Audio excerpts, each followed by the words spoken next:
કે આખો દિવસ ક્લાસમાં બેસીને વિચારતા રહેતા હતા કે ક્યારે છૂટશું આ નિશાળમાંથી. અને હવે જ્યારે છૂટી ગયા ને ત્યારે સમજાય છે કે જેને પાંજરું સમજતા હતા ને એ જ ખરેખર જિંદગી હતી. અંગૂઠા પકડા હોય અને માથે માસ્તરે ફૂટપટ્ટી મૂકી હોય તોય ભાઈબંધ મસ્કરી કરીને હસાવતા એ સજા યાદ આવે છે.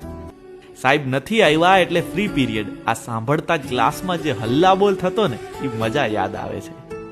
વોશરૂમનું બાનું કરી અને લોબીમાં રખડવું અને આખી સ્કૂલનો ડોન બનીને ફરવું.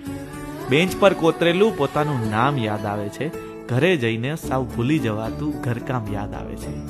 રિસેસમાં રમતા હતા એ પકડમ પટ્ટી અને રિસાઈને એકબીજાથી કરી નાખતા હતા કટ્ટી.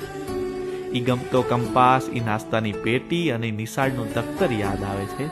મોટા થઈ ગયા પછી ખરેખર એ નિશાળના દિવસો બહુ યાદ આવે છે.